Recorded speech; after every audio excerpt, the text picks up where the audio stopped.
Capítulo 9 – A Grande Batalha. No capítulo precedente, estendemos nosso conto bem além dos limites de uma simples história, procurando penetrar o porquê da conduta humana em geral, que vimos reaparecer no caso narrado.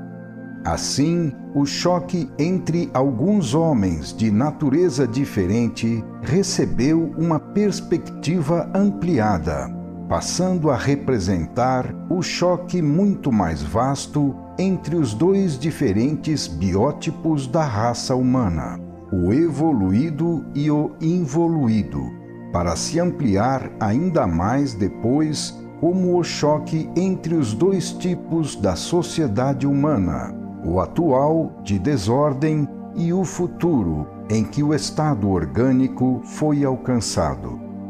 Vamos assim alcançando cada vez mais o fim pré-fixado, no sentido de demonstrar que ser evoluído e viver o Evangelho é uma questão utilitária, não só como vantagem pessoal, mas também como grande progresso social, fazendo ver assim, finalmente, que tudo isto significa seguir o caminho que o telefinalismo da vida nos põe e impõe na evolução.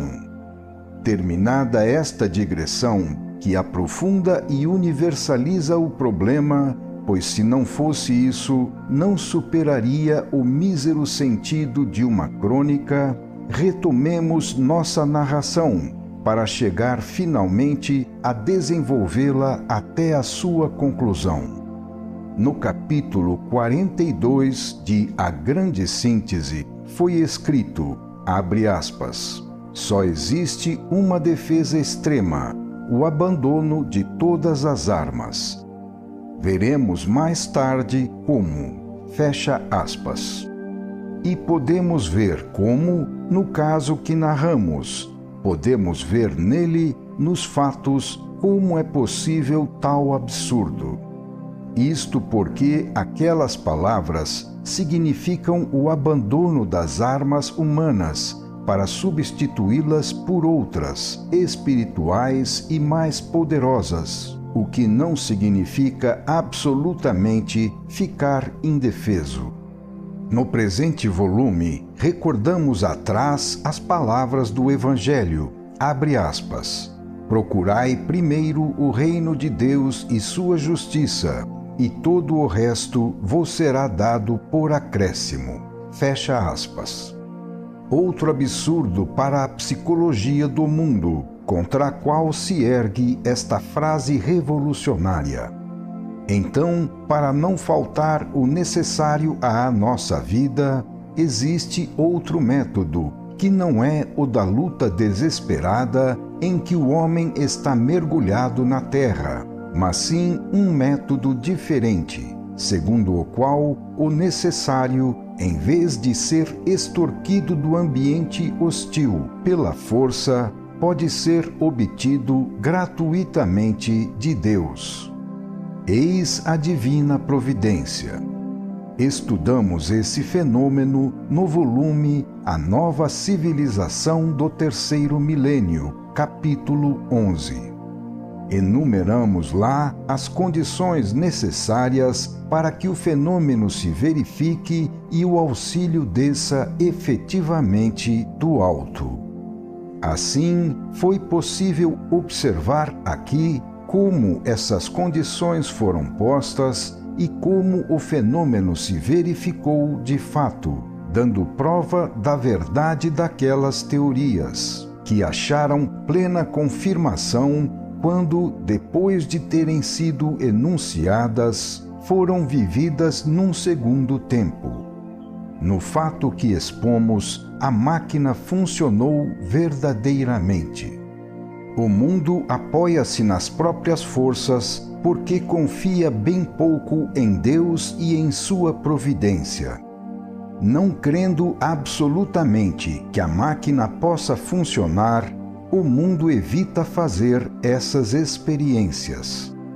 No entanto, a conquista de novos continentes deveu-se aos que tiveram a coragem de enfrentar todos os perigos das grandes navegações, assim como a conquista do ar deveu-se àqueles que, com o risco da própria vida, ousaram deixar a segurança da terra firme para enfrentar os perigos do vazio. Da mesma forma, a conquista das forças do imponderável só pode ser feita por aqueles que, com consciência e conhecimento, lancem-se nos braços de Deus, ousando experimentar novos métodos de vida, com a aplicação de leis próprias de planos biológicos mais adiantados. Em todo caso, são necessárias grande coragem, porque se trata de enfrentar o inexplorado, grande fé, porque é necessário conquistar o desconhecido, e muita inteligência, para não agir loucamente e para saber vencer todos os obstáculos e perigos.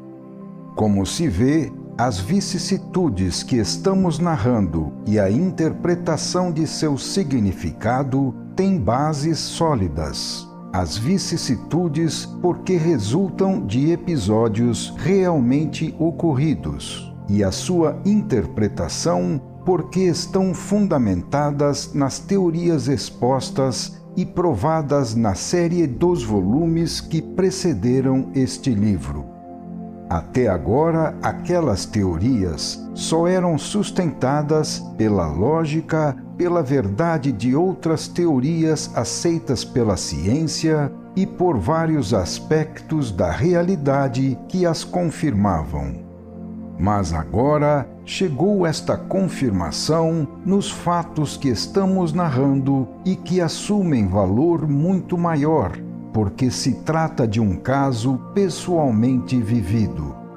Por isso, esta história deve ser contada aqui, não só para servir como exemplo, a fim de encorajar os hesitantes a se lançarem no caminho do Evangelho, vivendo-o na prática e obtendo assim proveito dele, mas também para estabelecer uma demonstração prática da verdade das teorias expostas naqueles nossos volumes, trazendo-as assim à realidade cotidiana da vida, com a sua aplicação concreta. Todos os dias ocorrem continuamente em nosso mundo histórias de todo o gênero, igualmente vividas, que passam inadvertidas porque ninguém pensa em observar o seu sentido. No entanto, cada uma delas exprime um modo de conceber a vida e de aplicar as leis vigentes no plano biológico em que se move o homem. Nossa narração assume valor porque é dado um sentido universal ao caso narrado, no qual vemos espelhados muitos outros casos semelhantes, e o qual é apresentado aqui como um exemplo que sintetiza um modo de conceber a vida e de vivê-la segundo esta concepção. Porque o involuído e o evoluído, que sempre mencionamos, chocam-se aqui, ao invés de concordarem. Isto é devido às suas maneiras opostas de conceber a vida. O involuído, segundo a lei de seu plano, tão logo entra em contato com o próximo, procura imediatamente mandar e submeter, impondo-se a todos, condição na qual se forma a hierarquia do mais forte e do mais fraco, como expressão do princípio pelo qual nosso mundo é regido. Pelo contrário, o evoluído, segundo a lei de seu plano, tão logo entra em contato com o próximo, procura compreendê-lo para colaborar com ele, condição na qual se forma espontaneamente o sistema orgânico. Involuído e evoluído são dois biótipos absolutamente diferentes. Portanto, é natural que o resultado de suas atividades dê lugar a resultados totalmente diferentes, proporcionados ao nível de evolução representado pelo plano de vida de cada um deles. Tudo depende da natureza do biótipo, e cada um deles só pode produzir resultados de acordo com aquilo que ele é. Dos princípios que regem a vida do involuído e da relativa forma mental que o guia, só podem nascer prepotência, luta, desordem e dor. E não é esse o atual estado de nosso mundo? Dos princípios que regem a vida do evoluído e da forma mental que o guia, só podem nascer harmonia, fraternidade, ordem e alegria. Com estas observações, procuramos compreender as profundas transformações que a evolução trará à própria vida do homem. Por esse caminho, passa-se do estado horrível de nosso passado, cuja memória amedrontadora ainda sobrevive quase indelével na ideia do inferno, mais ou menos difundida em todas as religiões, a um estado belo, cuja presença no futuro o homem intuiu instintivamente com a ideia do paraíso, que as religiões nos prometem amanhã se soubermos ser bons, ou seja, se nos tornarmos evoluídos. Trata-se efetivamente de sair do estado de involuído, no qual se vive num mundo caótico, onde tudo é inimigo, razão pela qual se mata e se destrói, pois a morte e a destruição do que é inimigo significa vida e vantagem de si próprio, para passar à fase evolutiva superior do estado de evoluído, em que se vive num mundo harmonizado, onde tudo é amigo, razão pela qual não se mata nem se destrói, pois a morte e a destruição do que é amigo significa morte e prejuízo de si próprio. Passar do plano animal da luta pela vida ao plano orgânico da colaboração inteligente significa mudar completamente as condições de vida. Passar do mundo do involuído ao do evoluído significa sair da desordem para entrar na organicidade, que é o estado resultante de um novo modo de conceber a vida, pelo qual as posições de relação social, antes feitas em grande parte de prepotência e injustiça, que só produzem divisão no tormentoso barulho de rivalidade e lutas, assumem com a nova organicidade a função coesiva principal de unificação. Se antes a vida se baseava somente no indivíduo, nesta nova fase ela se fundamenta na coletividade organizada, na qual a ordem exclui absolutamente qualquer dissonância de injustiças e lutas. Apresentemos então um exemplo. No plano do involuído, o trabalhador é um derivado do escravo, para quem o trabalho é uma condenação que o vencedor tem pleno direito de impor, tal como se faz neste plano a todos os fracos vencidos. Isto é tanto mais verdadeiro quanto mais recuamos na civilização, avizinhando-nos do homem primitivo, involuído, e tanto menos quanto mais progredimos na civilização, aproximando-nos do homem civilizado, evoluído. Nos planos inferiores, essa é a justiça, que sempre se faz de modo adequado ao nível atingido.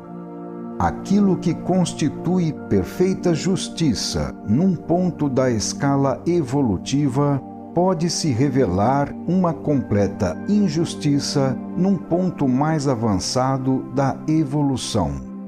Por sua vez, o trabalhador, que é do mesmo tipo biológico do patrão, age de modo correspondente, tornando-se um servo traidor, pois o fato de ser um fraco vencido não significa absolutamente que ele renuncia à defesa de sua vida, a qual ele defende pelos caminhos transversos da mentira, uma vez que não consegue fazer isto abertamente pelos caminhos da força. Assim, patrões e empregados, dominadores e dominados, movimentam-se todos no mesmo plano, segundo os mesmos princípios, equilibrando-se uns com os outros pela utilização dos mesmos métodos. Ao contrário, no plano do evoluído, o estado de organicidade, desconhecido no precedente estado inferior, jamais faz do trabalhador um servo, mas sim um colaborador, um companheiro inteligente e de boa vontade com seus superiores, todos igualmente co-interessados no bom êxito da mesma obra. Nada de rivalidades e lutas com prejuízo de todos, mas sim distribuição inteligente de trabalho e coordenação de funções, com proveito de todos. No plano da organicidade, desaparece completamente a ideia de patrão e empregado, de dominador que manda e de fraco vencido que tem de obedecer.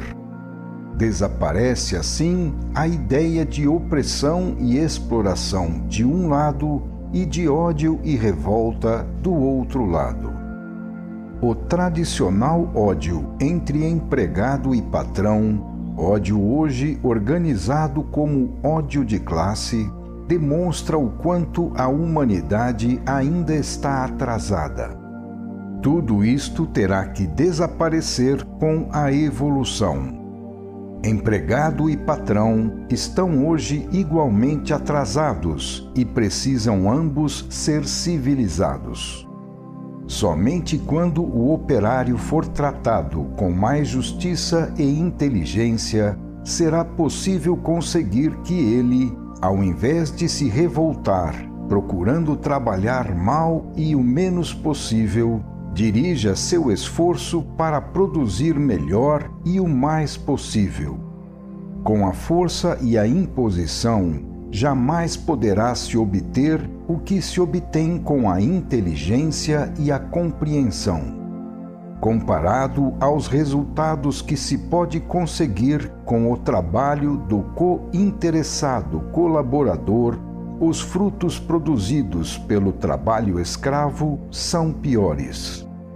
Mas somente uma transformação gradual, realizada pelo lento trabalho da evolução, poderá levar o atual estado, que envolve empregado e patrão na mesma forma mental, ao diferente estado do evoluído, em que os mesmos patrões e empregados conviverão diversamente, de acordo com outra forma mental.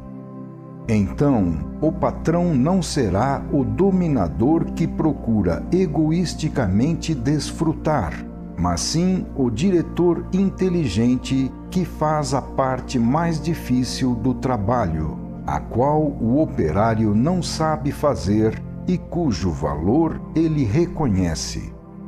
Assim, todos se tornarão as diferentes engrenagens de uma máquina, ligados pela mesma organicidade do todo, cointeressados em colaborar sem lutas nem atritos. Ora, obstruir o bom funcionamento dessa máquina traz grave prejuízo para todos. Portanto, isso deve merecer o máximo cuidado de todos, para ser evitado. Assim, uma das grandes consequências desse processo é aprender a sair do atual estado de animalidade inerente ao involuído, condição na qual tudo é dominado pela luta, qualidade própria do antissistema, oposta da harmonia, qualidade própria do sistema. Quanto mais se elimina a luta, tanto mais se sobe para o sistema. O nível de evolução atingido é medido pelo grau de unificação alcançada e de eliminação do separatismo. O grau de potência em que a luta vive em nosso mundo é um índice claro do quanto ele ainda está atrasado. Aqui tudo se faz em função da luta, que reaparece a cada momento em todas as manifestações da vida. Em todos os campos, é imprescindível levar sempre em conta este princípio, em que o mais forte quer vencer a todos. Conquista-se o poder, a riqueza e os altos graus sociais, sempre para dominar como vitoriosos na luta. A política, o comércio e a religião são utilizados substancialmente, sob todas as aparências, como meios para vencer na luta pela vida. Em todos os tempos, lugares e posições sociais, esta é a lei obedecida, que é a lei do plano biológico no qual a humanidade está situada. Contudo, a evolução não é uma palavra vã, mas sim a grande lei da vida. E é tão poderosa que terá força para destruir tudo isto, transformando a humanidade. O caminho fatalmente dirige-se do antissistema para o sistema, indo da fase de involuído à de evoluído. O fato de que no passado a vida percorreu o seu caminho nesta direção autoriza-nos a admitir que continuará ainda a percorrê-lo na mesma direção. Podemos dizer que o mineral está para a planta, assim como a planta está para o animal está para o animal humano ou involuído, e o animal humano está para o super-homem do futuro, ou evoluído. Andando do antissistema para o sistema, a vida caminha para Deus. Por isso, quanto mais a vida progride com a evolução, tanto mais se racionaliza, transformando-se de confusão desordenada num processo lógico, no qual se revela cada vez mais claramente a inteligência de Deus, que permaneceu latente em tudo, escondido na mais íntima profundidade, de onde dirige e rege o seu progresso. A passagem que hoje se verifica do caos à ordem consiste numa arrumação não apenas das formas, mas também dos princípios que as regem. Constitui uma reorganização da desordem do caos, uma reunificação do separatismo que pulverizou tudo, uma racionalização da existência em todas as suas formas e funções. Indubitavelmente, a vida evolui, desenvolvendo no homem o sistema nervoso e cerebral. Dizem os biólogos que, em relação ao selvagem, a matéria cinzenta do cérebro do homem civilizado é maior e tem estrutura diferente. A evolução torna mais complexa e aperfeiçoa a estrutura cerebral. É nessa elaboração do órgão do pensamento que se manifesta, no plano físico, a correspondente elaboração da forma mental do ser, levando a um paralelo aumento de complexidade e aperfeiçoamento do pensamento que dirige a vida. Assim, a vida torna-se tanto mais racional e lógica quanto mais evolui. Qualquer homem inteligente compreende o quão estúpido e contraproducente é o sistema de rivalidade e luta contínuas. A evolução desenvolve qualidades novas em conjunto, que brotam juntas. Ao invés da desordem, a organicidade. Ao invés do separatismo, a unificação. Ao invés da luta, a colaboração. Ao invés da estupidez do ignorante que caminha por tentativas, a inteligência de quem conhece e sabe atingir seus fins. A evolução leva o mundo para a organicidade, que implica por sua natureza em seres racionais e presume a inteligência. Essa forma de vida não poderá deixar de ser alcançada pelo homem coletivo do futuro, que chamamos de evoluído. Estendemo-nos um pouco nestes comentários para compreender melhor o caso que estamos narrando. Nosso homem fora chamado para trabalhar num ambiente composto em grande parte por elementos de outro plano biológico, que possuíam, portanto, a forma mental relativa a tal nível, bem diferente da sua.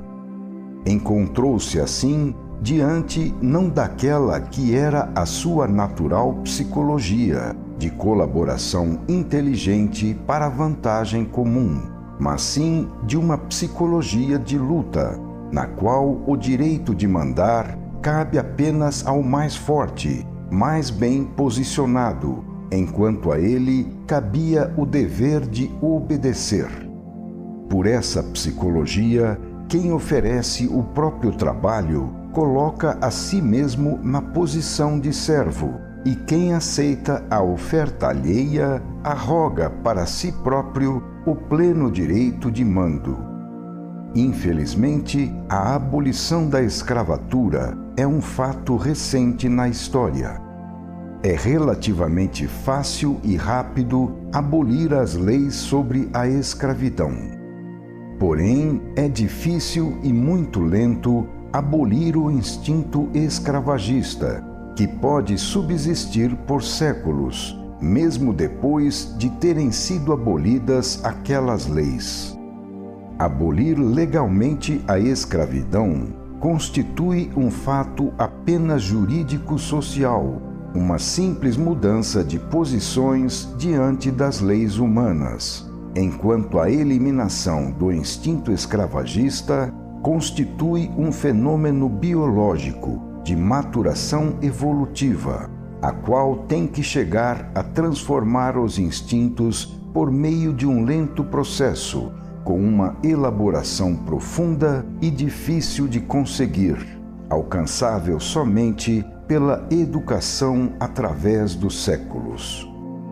Dizemos isto apenas para explicar como, em certo momento, começou o esmagamento de nosso sujeito por parte daqueles que, pelo contrário, deveriam ajudá-lo para alcançar um objetivo comum. Mas, no final das contas, esta ação deletéria foi providencial, porque tornou necessária a manifestação das forças do alto, cuja intervenção passou a constituir um fato indispensável para salvar o seu instrumento. Ele oferecera o fruto de seu trabalho no sentido de colaboração, segundo a psicologia orgânica do seu próprio plano de vida. Porém, lhe responderam com a psicologia egocêntrica, separatista, antiorgânica e anticolaboracionista própria de outro plano de vida. Daí as bem profundas raízes do choque que temos estudado, cujo significado vai além desse caso particular e adquire valor universal, dizendo respeito a todo fenômeno da vida. Avizinhamo-nos sempre mais do momento resolutivo do fenômeno. De um lado, as forças humanas, que têm pressa de concluir, buscando submeter para dominar, segundo a psicologia de seu plano. Do outro lado, as forças do alto, que para não ficarem vencidas na terra, foram constrangidas a entrar em ação e descer em nosso plano humano para se manifestarem nele exteriormente visíveis, saindo do mistério em cuja profundidade geralmente se escondem. É justamente este fato que torna o fenômeno interessante. Trabalhando no terreno das causas, as forças do alto são mais ativas no centro do que na periferia, porque, sendo mais evoluídas, estão mais próximas de Deus. É por isso que em nosso mundo elas dificilmente se revelam de modo claro no terreno dos efeitos, que parecem emergir de uma atividade escondida nos subterrâneos interiores da vida. Vivemos, portanto, num mundo de efeitos, na superfície dos fenômenos, não sabendo ver na profundidade as suas causas determinantes e não conhecendo o porquê de seu aparecimento no plano em que vivemos. Para compreendê-los, é essencial possuir bem desenvolvido o olho interior da visão introspectiva, condição que presume um grau de madureza evolutiva raramente alcançado. Ora, no caso que estamos narrando, as suas condições especiais tornaram necessária na Terra uma tão ativa e manifesta intervenção das forças do alto que nos permitiu, mesmo olhando apenas com os olhos comuns da psicologia humana, assistir ao fenômeno, geralmente escondido, da descida daquelas forças numa batalha aberta e evidente, a ponto de nos revelar toda a sua estratégia. Trata-se de um caso raro, do qual nos aproveitamos para penetrar cada vez mais nos mistérios desses fenômenos e na técnica desconhecida de seu funcionamento. Neste momento, encontram-se em campo 3 elementos. Primeiro, as forças humanas lançadas ao ataque para submeter o instrumento aos próprios fins.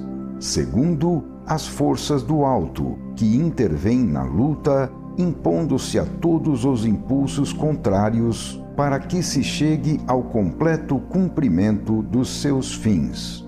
Terceiro, o instrumento humano, agredido pelas forças humanas e defendido pelas forças do alto, desarmado e triturado entre os 2 poderosos antagonistas, donos do campo de batalha.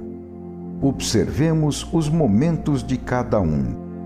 Diante dos poderes dos 2 antagonistas, um com o poder da coalizão de meios e astúcias humanas, outro com o poder do sábio domínio das leis da vida, o instrumento humano quase desaparece em sua insignificante pequenez. O que pode ele sozinho, tão pequeno entre gigantes, nessa luta de 2 planos de vida, nesse choque cósmico pela vitória das forças do bem contra as forças do mal? Que defesa pode ele possuir de si próprio se evangelicamente desarmou-se, abandonando todas as armas? O mundo poderá facilmente vencê-lo e submetê-lo. E, de fato, o mundo crê em suas armas, tendo plena confiança no poder delas, e armadíssimo com elas, está seguro de vencer. Mas aqui se revela a sua ignorância e começa o seu erro.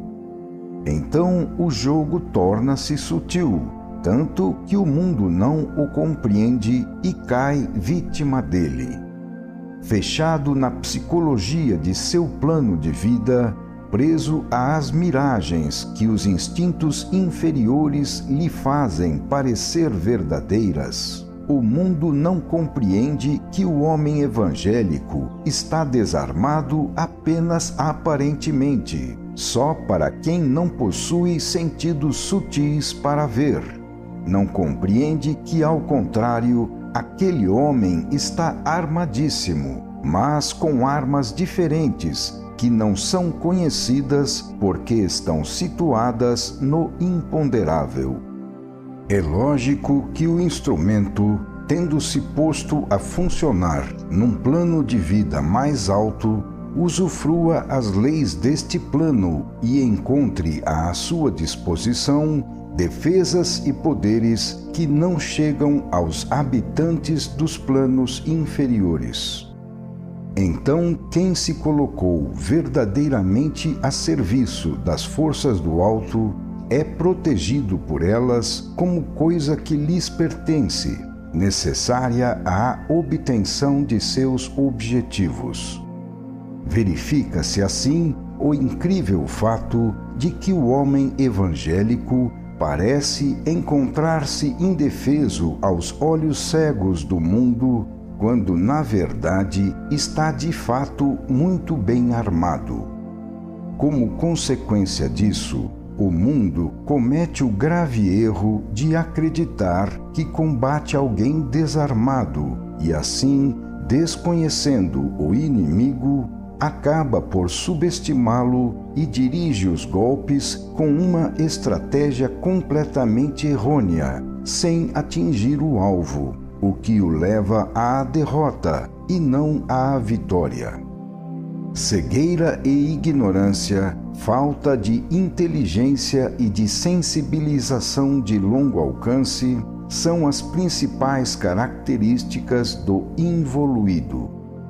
As forças do ser, quanto mais ele sobe com a evolução, tanto mais se sutilizam e se aguçam, tornando-se mais penetrantes e sábias, ao passo que quanto mais ele desce, involuindo, tanto mais elas constituem um desordenado desencadear-se de impulsos primitivos numa cega explosão, incapazes de atingir qualquer meta, porque não são dirigidos por uma inteligência. Eis os dois tipos de forças que podemos observar aqui, colocadas uma diante da outra.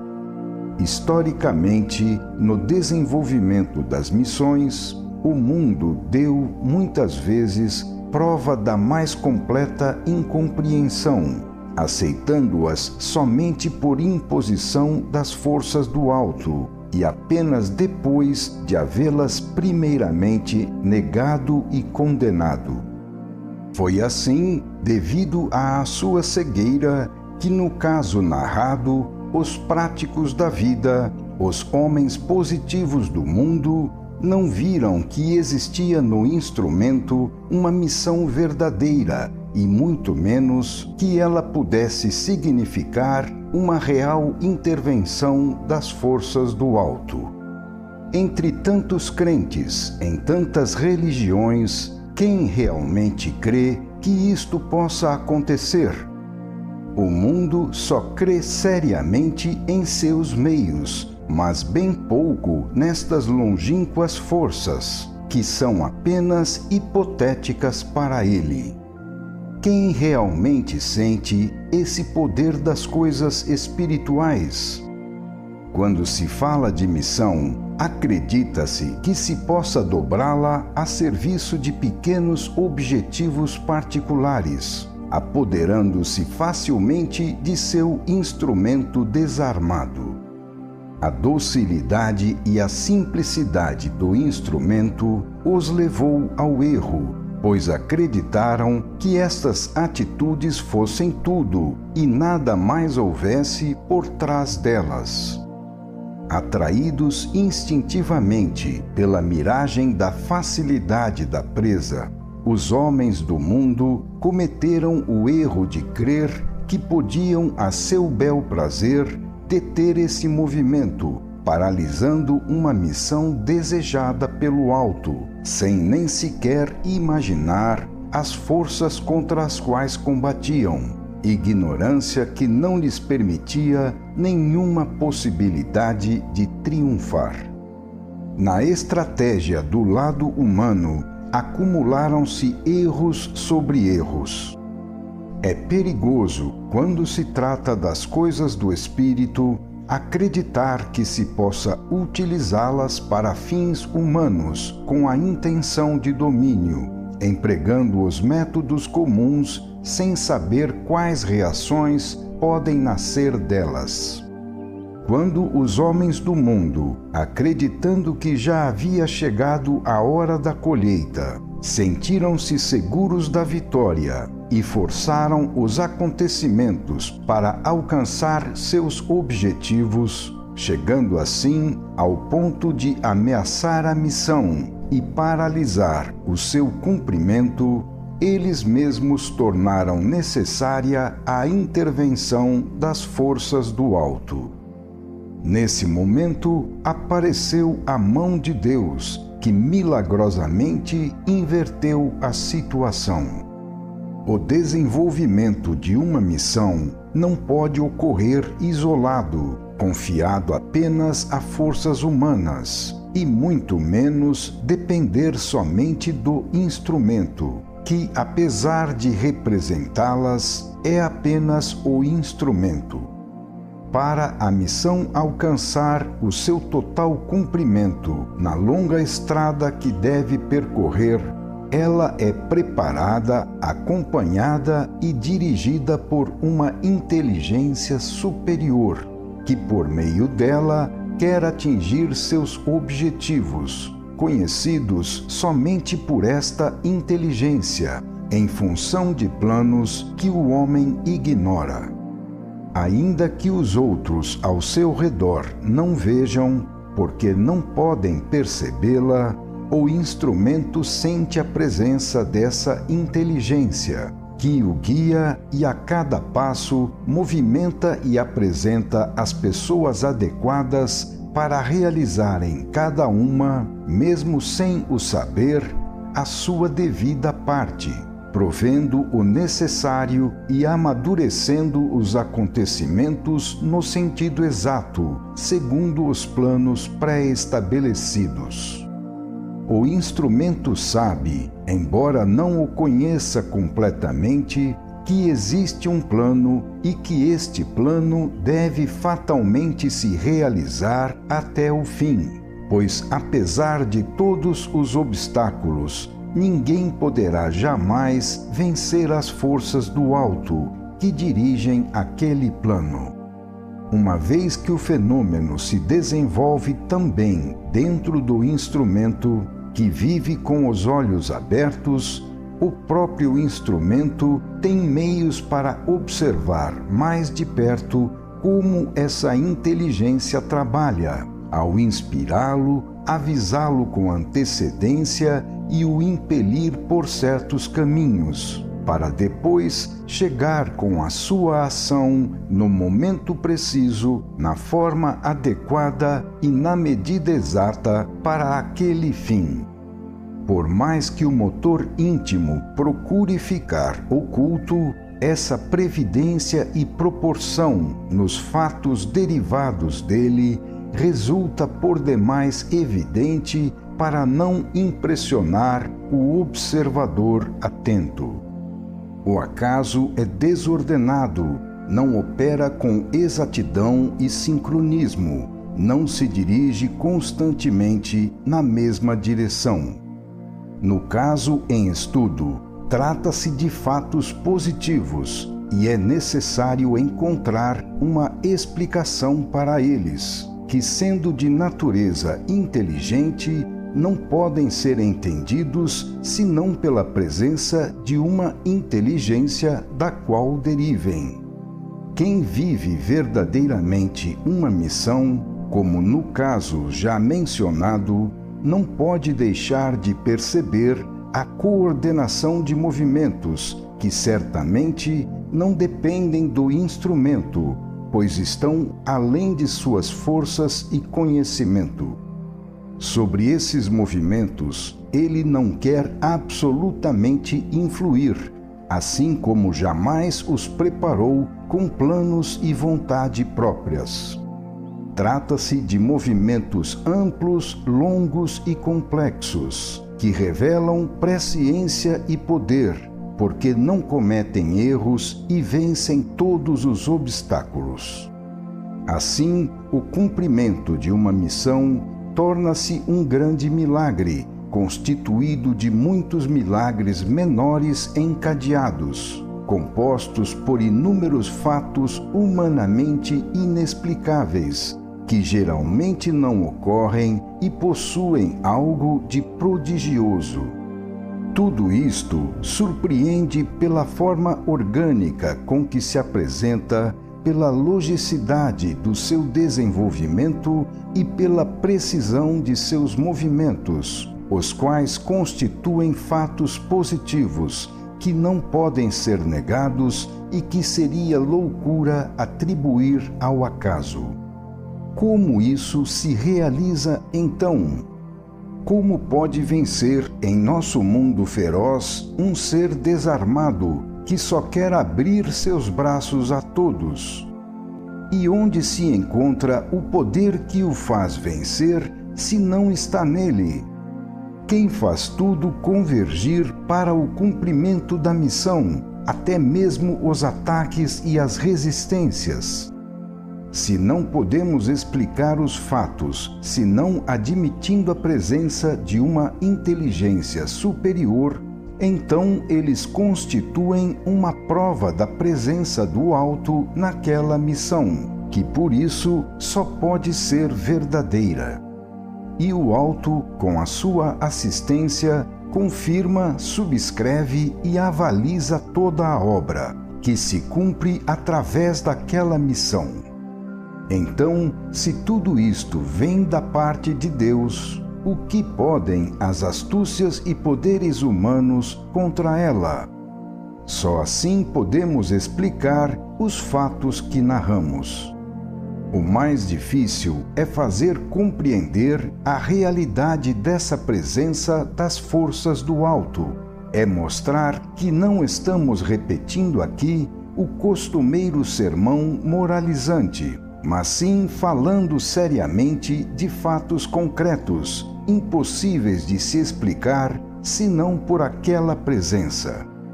Ter que se render à evidência dos fatos, reconhecendo que Deus está perto e trabalha ao nosso lado, é uma das mais emocionantes e irresistíveis experiências da vida. Estamos por demais habituados em nosso mundo à repetição desses belos conceitos, muitas vezes sem absolutamente acreditar neles, e isso a tal ponto que, ao percebermos que eles são mesmo verdadeiros, achamos que nos encontramos diante de algo incrível. Sentir que Deus existe de fato, coisa em que pouquíssimo se pensa, e perceber a sua presença ativa em nossa vida, quando se sabe o poder de que ele dispõe, nos deixa amedrontados e nos aniquilaria se não fosse a confiança que, ao mesmo tempo, sua bondade nos inspira. É uma sensação que não pode ser transmitida, uma experiência que somente quem experimentou sabe o que significa. Em nosso mundo, é possível ser obrigado a viver entre gente que, apesar de julgar mentirosas as nossas palavras, quer aparentar que acredita nelas, enaltecendo-as como verdadeiras. a viver entre gente que diz mentiras e ainda exige que se creia nelas como verdades. Mas o que fazer diante do primitivo se estas ideias superiores lhe escapam no inconcebível? Se essas realizações complexas de longo prazo lhe parecem absurdas, enquanto ele é atraído pela vantagem imediata, que seu julgamento considera como algo certo e positivo e além da qual seus olhos nada veem. Escapa ao involuído a organicidade de operação a longo prazo, que presume a previdência de longo alcance e só pode ser própria de uma forma mental evoluída, complexa e profunda. O primitivo, filho de um ambiente de caos, onde não é possível prever nem organizar, apega-se ao que pode segurar com as mãos no instante que foge, ficando todo o resto imerso no mistério. A ignorância desse tipo biológico justifica a sua conduta, e a sua conduta prova a sua ignorância. Se ele só acredita na força, em sua própria força, e não é capaz de compreender mais, como impedir que ele se apegue somente a ela, sem sequer suspeitar o quão próximo esteja do infinito poder de Deus, que ele só poderia alcançar se soubesse disso? Seria como querer explicar a um caminhante fatigado pela subida íngreme da montanha que nos espaços o movimento é gratuito e se realiza continuamente sem esforço. Como fazê-lo compreender que tanta luta para vencer e demonstrar que é o mais forte é puerilidade inútil diante do grande poder de Deus e de sua lei, contra a qual não há força humana que possa vencer? Assim, o homem continua acorrentado à sua fadiga, imerso no infinito poder divino, sem sequer suspeitar de sua existência. Mas nem mesmo por isso pode-se impedir que o homem continue a sofrer, até que a sua mente, aguçando-se pela dor, possa aprender. É inútil explicar para fazer compreender. Quem está habituado à mentira, porque a considera uma arma necessária para viver, só se sente seguro fazendo uso constante dela, escondendo o próprio pensamento verdadeiro e acreditando que sejam mentiras as belas palavras de quem lhe quer ensinar a verdade. Pode ser útil dar a impressão de que acredita nelas, mas ele está convencido de que seria loucura acreditar de fato e agir de acordo. Então, aparentar que acredita pode trazer proveito material, porque aquelas mentes veem razões para poder utilizar tudo, até mesmo Deus, em proveito próprio. Com efeito, esta é a única coisa positiva que existe na Terra. O resto é mistério, objeto de fé para quem acredita, coisa nebulosa e distante, a respeito da qual nada se sabe com certeza. E de fato, em todas as religiões, se observarmos o modo de seus homens agirem, em vez daquilo que professam, não nos dá o mundo com isto provas de verdadeiro ateísmo? E quem sabe se por vezes, em substância, não pertencem a esse materialismo religioso até mesmo aqueles mais ortodoxos, formalmente perfeitos. Mas há um fato que torna inútil e até perigoso todo este jogo, que se reduz a uma astúcia pueril, filha da ignorância. Deus e sua lei de justiça existem realmente, mesmo que não se creia neles. Existem independentemente de nossa fé, como a luz existe independentemente de nossos olhos. Se não vemos, pior para nós. Não podemos destruir a luz recusando-nos a querer ver. Tudo permanece como é. O que de fato ocorre é que, se não vemos, batemos com a cabeça na parede, e o prejuízo então será nosso. Quem faz o mal, em última análise, faz o mal a si mesmo.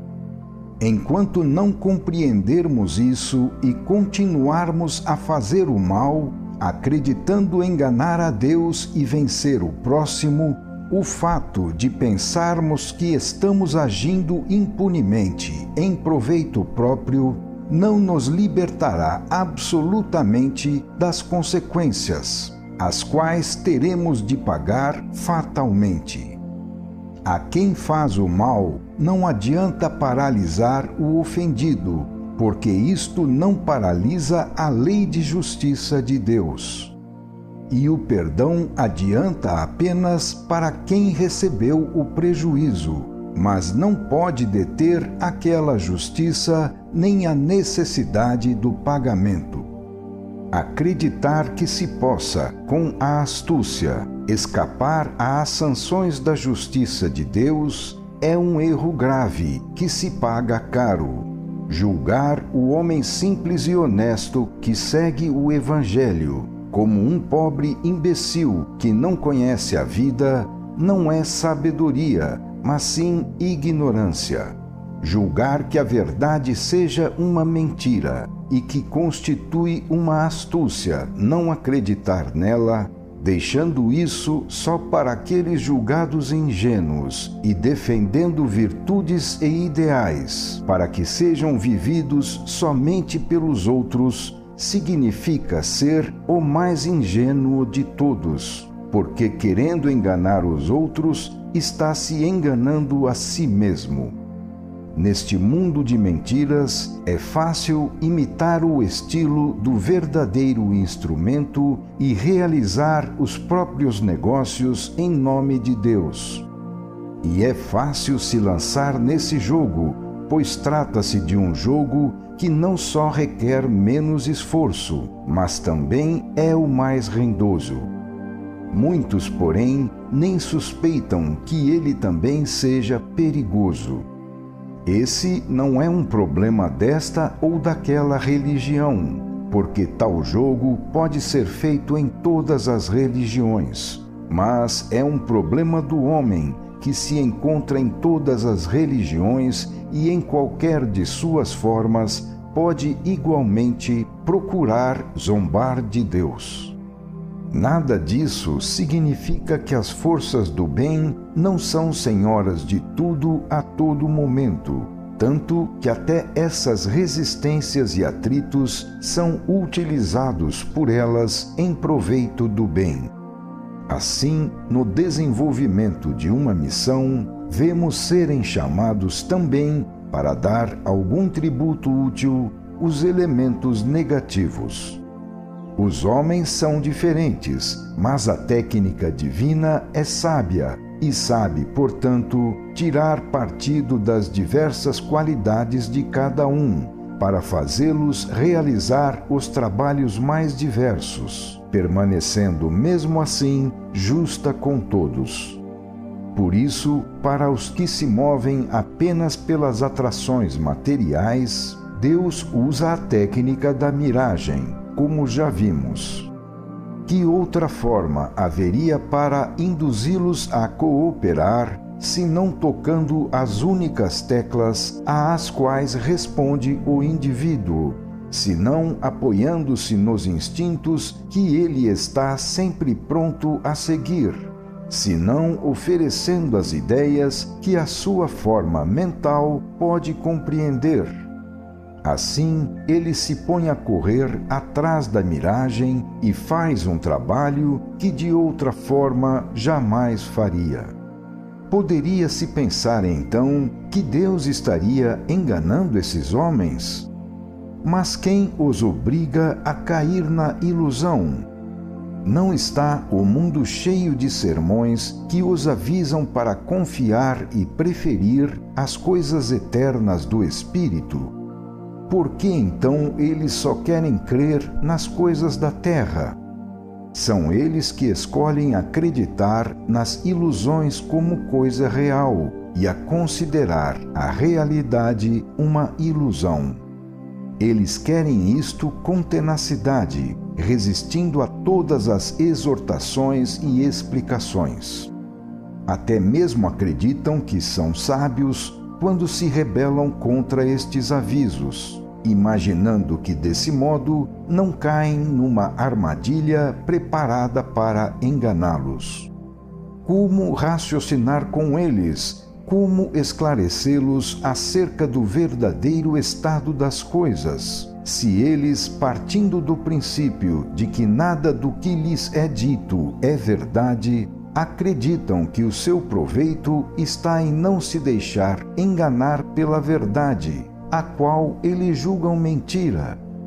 Se eles caem na miragem, não é porque Deus os engane, mas sim porque eles mesmos querem enganar a si próprios. Enquanto à força de sofrimentos não tiverem aprendido a compreender que se trata de ilusão, eles não poderão sair da própria ignorância. O problema está dentro deles e só eles podem resolvê-lo, porque tudo é devido ao seu estado de involução, do qual não poderão sair senão por meio de seu esforço e sacrifício para evoluir. A miragem não é criada por Deus, mas sim pela ignorância deles, e só poderá se desfazer quando essa ignorância for eliminada. Tudo depende da posição deles ao longo da escala evolutiva, a qual os leva a obedecer cegamente aos instintos de egoísmo e cupidez inerentes ao seu plano de vida, sendo que para sair dos próprios instintos e de todas as consequências que decorrem deles, é necessária uma profunda renovação do ser. Mas é exatamente contra essa renovação que muitos se rebelam, por estarem profundamente mergulhados na ilusão de crer que sua maior sabedoria e vantagem consistem justamente em se rebelar, vindo assim a mergulhar cada vez mais na ilusão. Não é Deus que diz para eles aceitarem a miragem na qual eles buscam receber uma recompensa. São eles que a tudo aplicam a sua psicologia e, por força disso, lançam-se na ilusão. São eles que sempre agiram assim e querem continuar a agir assim. E eles encontrarão o único pão do qual necessitam, a desilusão, único meio para fazê-los compreender que escolheram um caminho errado e que precisam escolher outro, melhor.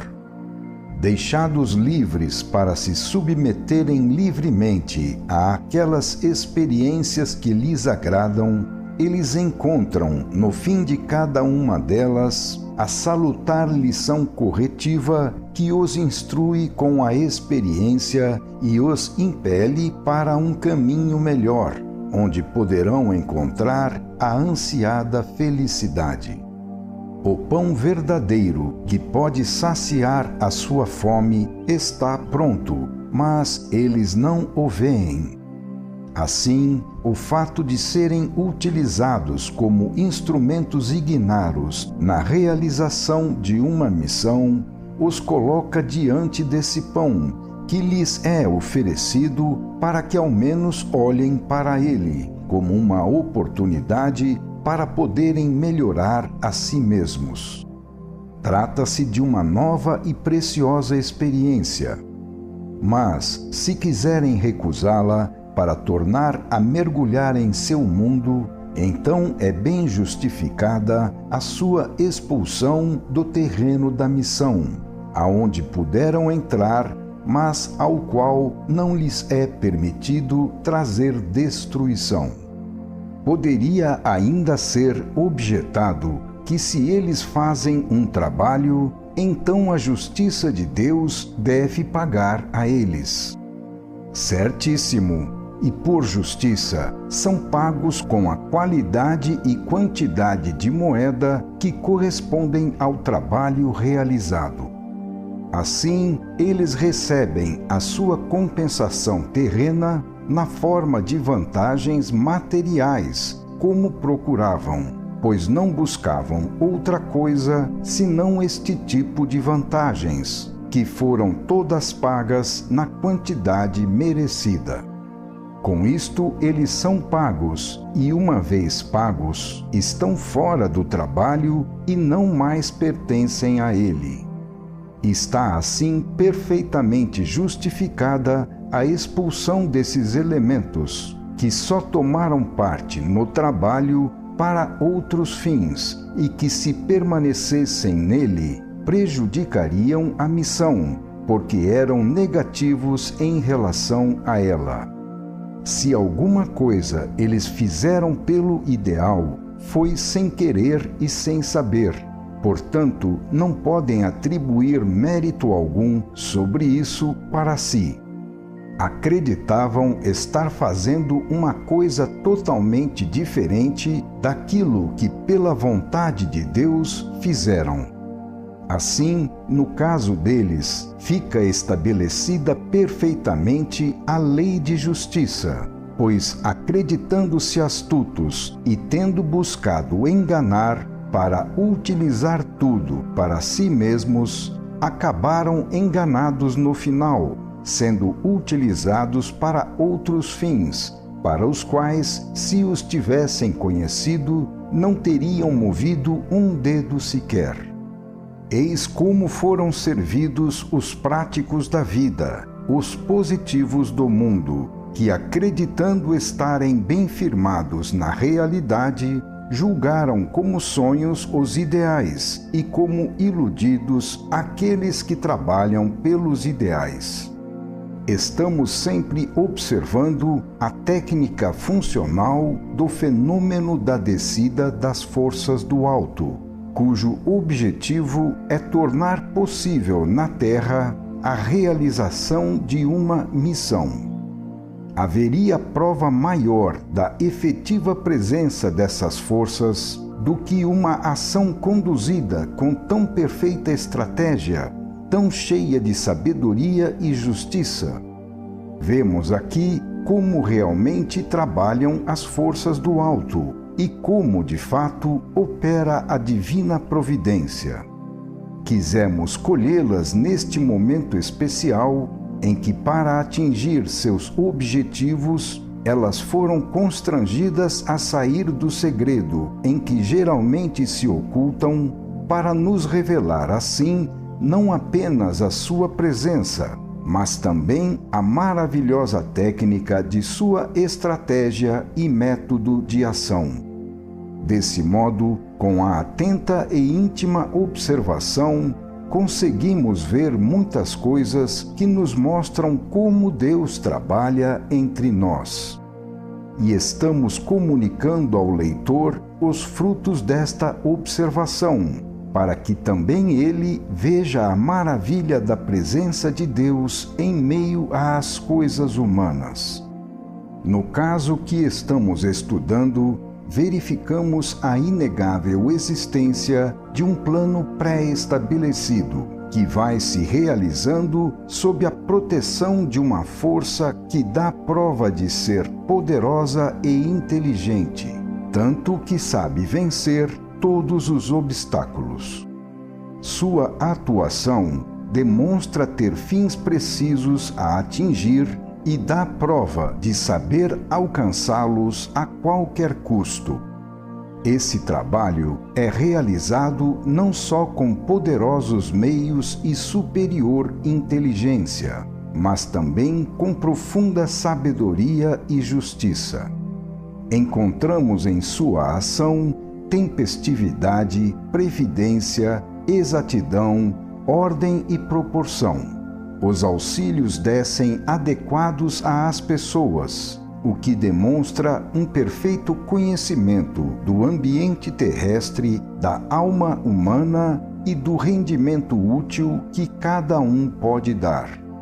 Muitos são chamados a trabalhar na missão, e cada um só faz a parte que sabe fazer, segundo os seus próprios recursos. Se um destes elementos comporta-se bem, ele é cada vez mais incorporado ao trabalho.